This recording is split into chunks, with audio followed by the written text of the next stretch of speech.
Hi guys, thanks for tuning in to another episode of Nuggets News. A tame week, but there's a big move coming. Let's go over all the news headlines, try and digest and see how this all fits together, because the technical patterns are tightening up and the market's got to make a decision in the next few weeks, possibly even this week. So pretty tame, as we said, across the top 10 or 20. I'm going to talk about one of my favorite coins, Maker, which I got a message this morning from someone saying, do you know this is trading over $900 Australian? It actually got into the top 20 at one stage, and I think this is going to continue to do good things, and we'll go over why that is. So let's start off with on this day in history, and congratulations to Litecoin, turning 7 today. Charlie Lee created this one. Not a joke, but as a bit of fun, something a little bit different, and it ended up being the silver to Bitcoin's gold. It's less than 1 year until that halvening now, where the block reward will decrease, and we know that always makes headlines for Bitcoin, but I think it's going to make headlines for Litecoin. So much to look forward to in 2019, and we want to always try and stay ahead of that curve. So the other thing that happened a few years ago on this week was a malleability attack. So this was showing that transactions had been double spent even though they hadn't. So the Bitcoin network was still secure. I guess it was a bit of a bug or spam. And Charlie Lee, again at the time, coming out and saying, look, we've got a quick fix, simple solution for Litecoin for these spam attacks and so on. And Litecoin has always acted as that test bed. We saw them activate SegWit before Bitcoin and so on, and I definitely think that Litecoin is going to play a role in this Bitcoin story as it all unfolds in the future. Now, talking about Bitcoin maximalists, and I'm certainly a believer that Bitcoin is king. You guys know that Bitcoin is a big part of my portfolio, but I'm not always keen on these people that say every other coin just has no purpose, blockchain can't be used for anything else other than Bitcoin. I don't fall into that camp. And I put this tweet out, and I just wanted to get people thinking, because recently we saw a bug, whether you want to call it that or not, it didn't get exploited. It was only a little issue that got fixed by the Bitcoin community. But a lot of the Bitcoin maximalists really pick on Ethereum and say what they did when they hard forked to undo a bug that got exploited and caused the DAO to get hacked and so on, saying that wasn't the right thing to do. And I wanted to get you guys thinking, if that bug had been exploited for Bitcoin, however unlikely it was, what would you think? Would you, as the community, say, if we can hard fork and undo this damage, is that the right thing to do, or is code always law? So I just want to get people thinking, and this very divisive in the community, whether or not that's the right thing to do, whether or not Ethereum did the right thing. That's going to continue to be a story going forward as Ethereum moves to proof of stake. I'm going to talk about all that as well. Now, thanks to the person that sent me this, they wanted to remain anonymous, but this is a topic we've covered a number of times now about border security in airports and them searching your electronic devices. They can now fine you $5,000. I believe this is very similar laws in Australia. I haven't got the exact laws in front of me, but if you refuse to give your passwords and unlock your devices and let them copy everything and read everything, pretty scary stuff. And I know a lot of you don't want to carry your cryptocurrency on your digital devices or even on a hardware wallet, and this all fits in really well with this eComey credit card size digital wallet I did the tutorial on this week. So check that out, guys. These are a fantastic device. They're slightly cheaper than a Ledger or a Trezor, I believe. We've got a discount as well.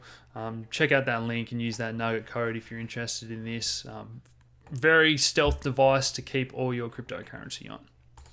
Other headlines this week. Fantastic to see Travel by Bit, a company that we've worked closely with since the start. We helped them launch Brisbane Airport a few months ago, getting $3.5 million from Binance. This is just going to continue to help with tourism, awareness of cryptocurrency, and I really hope that Australia stay on the front foot, because we're seeing it really is black and white. People that either hate this and they're cracking down on encryption and whatnot, or adoption and flourishing. And I'm going to talk about how this is good and bad.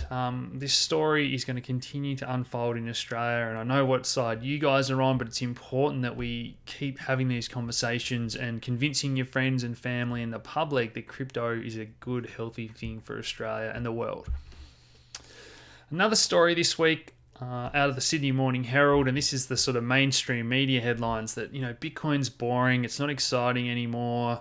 Why is it dying? It's gut-wrenching how much money people have lost and so on. And this is the spin. And as a contrarian, I just get so excited when we read these articles that we're so close to the bottom. And I know I keep saying that, but the fact is, guys, we're just bouncing around the same price, and starting to really remind me of 2014 and 15 when we just bottomed around $300, just bouncing along. These articles about Bitcoin being dead and so on. So nuggetsnews.com.au, we've started producing a lot more written content. You guys are really loving that, so make sure you read this article that a few of our authors have done about whether or not Bitcoin's bottoming out and some of the research coming out of Wall Street.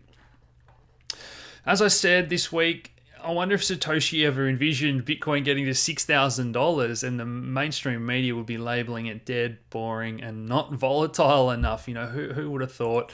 But the fact that Bitcoin's above 6,000 and interest, Google searches are down 90%, sentiment's terrible, mainstream media are bashing it and writing these articles, and the fact that we are still above $6,000, guys, it's just so incredibly bullish.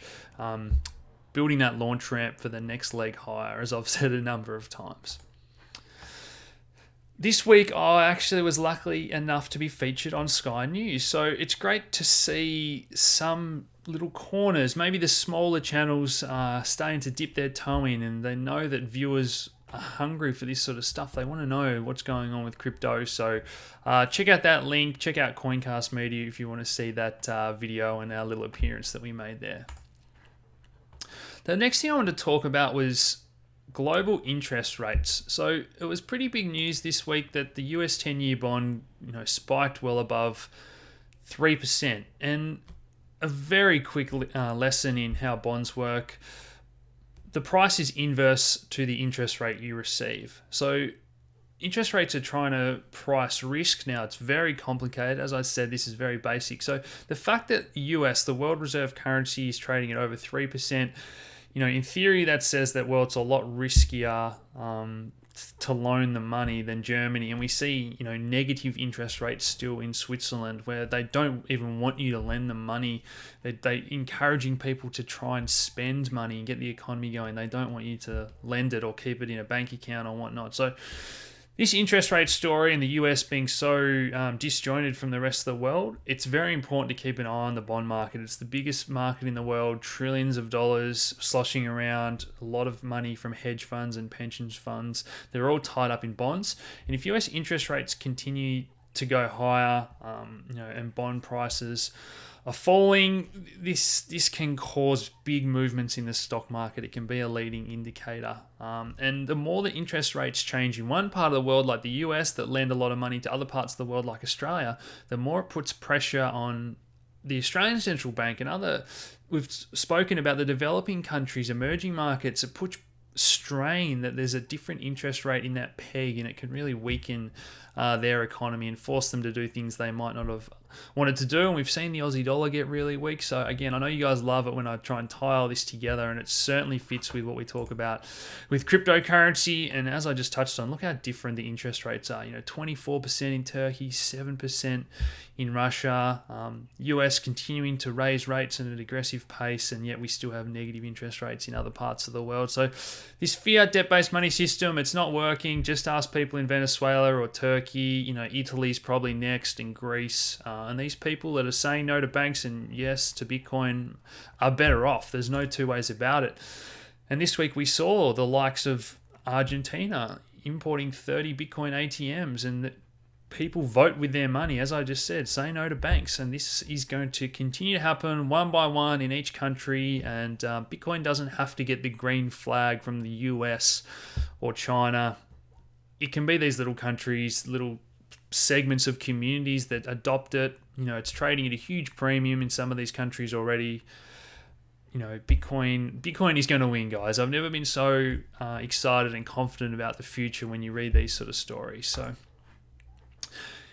This is a great documentary that was recommended to me. So it's called The Spider's Web, and it's about offshore accounts, tax havens, the Cayman Islands.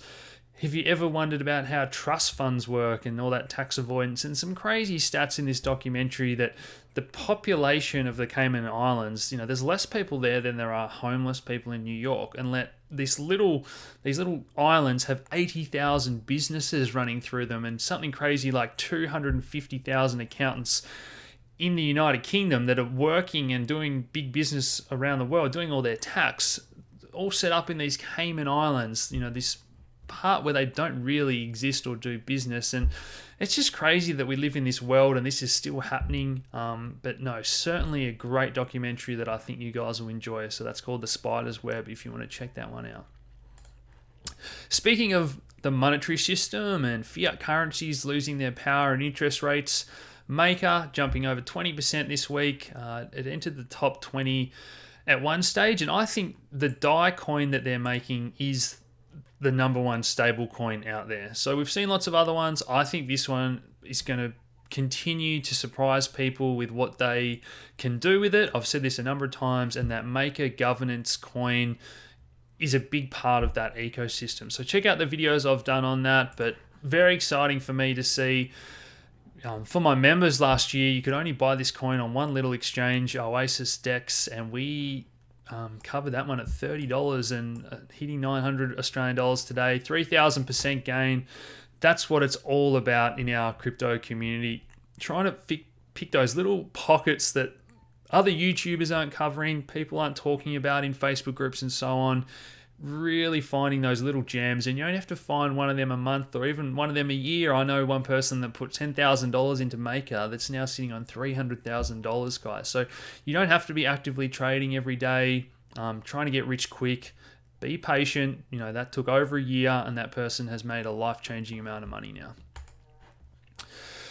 Ethereum in the headlines this week with Vitalik saying that, basically we've finished most of the research for proof of stake and a lot of the sort of initial scaling efforts possibly being ready next year. I'm not sure whether or not he's implying that. Good things take time. But it's the theory is kind of done. They're just ironing out the bugs now, and a lot of people think that scaling's 3 years away. I've spoken about projects that are using it today as we speak. Read that if you want more details. But I think people are still so focused on some of these other coins that promise things in their white paper. And as we said, there's hundreds of thousands of developers all contributing to Ethereum. And if they do get that upgrade before some of these other projects, it's going to be pretty big. And in the headlines, DevCon for at the end of this month or early next month. I think we're going to see some interesting announcements come out of that, so keep an eye on that. This was a bit of a controversial headline this week because Yale University aren't directly investing $400 million into crypto. Read these articles if you want more details, guys, but often these headlines are twisted a little bit. But the fact is that this is, again, just giving crypto legitimacy. The fact that Yale's even looking at it and considering it, even if they're investing just a little bit, it's sort of, again, it's no one wants to be first and then no one wants to be last. And all these other universities now want to be involved or offer courses and so on. If cryptocurrency starts to go up and we see these big returns that you can't get elsewhere, watch everyone else want to jump on board. TD Ameritrade, don't want to miss out. As I said, the race is on one by one. All these brokers, exchanges, they're jumping into the mix, building that infrastructure. I'm not going to dive into that because I've spoken about it at length, but it seems like every week now we're just seeing another big player saying, yep, we want to get involved. We want in on this crypto space. Korea possibly coming back to the forefront here. I've spoken about this in terms of importance of decentralized exchanges and Binance launching theirs, and straight away we see others say me too, Bitthumb, we want a part of that decentralized pie. So brokers want in on the stock markets, Wall Street side of things. Everyone was launching an exchange last year, and now we're sort of seeing everyone say, hey, we're doing the decentralized thing as well. We want market share, we want fingers in every pie and so on. Again, this is just all so bullish for crypto, guys. I know the price isn't moving. It's frustrating, but it's coming. South Korea, Democratic Party urging those authorities to open up. We see everyone moving to Malta, and I'll talk about that shortly. But we want those ICOs. Yes, we ban them. Yes, China has banned them, but I've got no doubt that they want to open those floodgates again. And this week, again, in our members group, we had a fantastic conversation about what China are doing and a few theories we've got about what's going to happen there. Because I think some of those Chinese coins, they're priced about as low as they're going to get. I can't see a lot of downside, but I just see so much upside. At any moment, we can get a good announcement out of China, and it's not reliant on what's happening in the US, or if we get an ETF, anything like that. The same for Korea. So much upside with some of these projects that are now down well over 90%. Funfair launching in Russia and Ukraine. This story about the jurisdictions that are crypto friendly versus those that aren't. I know a lot of you guys know how to use a VPN and have a muck around with that, but one by one, we're going to see these different countries come on board, and you guys know I'm pretty bullish on Funfair. Malta had a big get together this week focusing on security tokens, the future of crypto. I'm not going to dive into that too much because you guys know that Malta story. The Prime Minister's coming out and telling the United Nations that crypto is the future and so on. We've read all those headlines, but we're having a big event. If you're in Melbourne, we might try and stream this. I've got a feeling this is going to be a packed house, free event, free food and drinks, but we are going to be talking about the world of security tokens with Rick Klink. You guys know we did that fantastic interview with him, and he is launching the Malta token exchange. So this is the thing that everyone's excited about, guys. Security tokens, giving big institutions the green flag to invest, knowing that these are fully regulated tokens and coins and so on. So you won't want to miss that. Get along if you can make it. Other headlines this week, Winklevoss twins, they seem to always be in the news, but providing insurance is that next step we've been talking about, just to give those clients peace of mind that their crypto is safe if they're going to invest large amounts of money. So all good developments for Gemini, and again, just we're always getting one step closer to the golden egg, that ETF that's fully backed, fully insured, and so on. And I know everyone's focused on that, but you guys know that I'm not too worried. Bitcoin's going to do its thing. Arbor came out with another token fund. So we saw Coinbase bring out their basket of top 5. Now Arbor's coming out and developing a crypto index fund token. Again, this is weighted the top 10 assets, but I've spoken about this before, guys. That money is going to flow in to larger cap coins and these trackers and funds and so on. I think too often people get fixated on trying to find the next coin that's going to do 100x and something that people haven't heard of. And there's a difference between finding a good coin and doing your research versus some of these top 10 China projects that we just spoke about this week, or even some of the top 20 coins. They're down so much, guys. You don't have to avoid those large cap coins and only own these very speculative altcoins. Yes, it's all risk to reward and relative, but I think some of these top 10 coins can easily do 1,000% now, and you're just not going to get those returns anywhere else in the world. So don't try and find that needle in a haystack. Often the best opportunities are right in front of us because of the bear market we're in. Finally, Resurrection. Are the SEC going to give the green light to these 9 rejected ETFs? So October 26th is that new date that people have got their eye on. I don't think any of these are going to be approved. We've got the Van Eck being pushed back to December. So the SEC government bodies love kicking the can down the road. Don't get too emotionally attached to these guys. A lot of people are looking for that reason for the markets to break out. I'd hate for one of these to get rejected and that be the excuse the market has for tanking, but I don't want to talk about that too much. I want to have a look at the price action, and we're just in this tightening pattern. There's a number of ways you can draw these trend lines if you're on logarithmic scale or not. And again, guys, I'm not too fussed. I've got this longer term downtrend that's coming into play in the next couple of weeks as well. If we have a look at that weekly pattern, we really are just tightening up. You know, we've got a couple more levels of support down here before we make a new low on the weekly around 6,250 there. But last week we were really looking at October 4th, it being that key date where we were hoping for a bit of a bounce from our cycle brackets. Again, we've got that perfectly to the day there. A little bounce. Can we keep making our way higher up here? That's what I'm looking for now. Nice, healthy stair step higher. The bearish scenario is we roll over and we break this level here. Then we come down and revisit these 6,000, 5,700, 5,800, the longer term trend line. You know, there's going to be a lot of support down here. I don't see Bitcoin having that capitulation just for the sake of it. Now, Ethereum had that capitulation where we saw all the headlines, you know, Ethereum's dead, ICOs are dumping, and there was fear and panic. And we had that final sort of capitulation. Now, I'm not saying that if Bitcoin breaks down, Ethereum can't make new lows, but I don't see those headlines coming out for Bitcoin. So we're seeing headlines like low volatility, Bitcoin's boring, but I don't think there's a big bearish case. So you can't write articles saying Bitcoin's dead when it's at $6,000.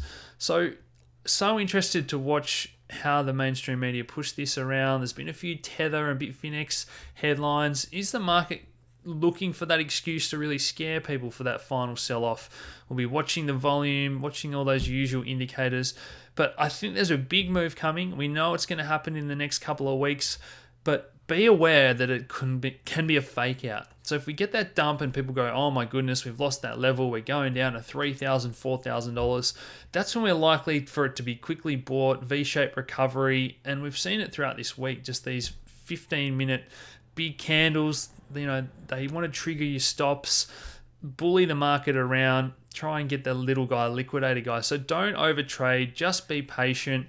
I'm not going to talk about the technicals too much at all this week, guys, because let's be honest, it's trading pretty much sideways, and we really are all eyes on this tightening pattern. Everyone wants an excuse for it to break. So be patient. Don't feel that you have to pick the very bottom or trade this break. Let the market do its thing and be the person on the other side of that trade.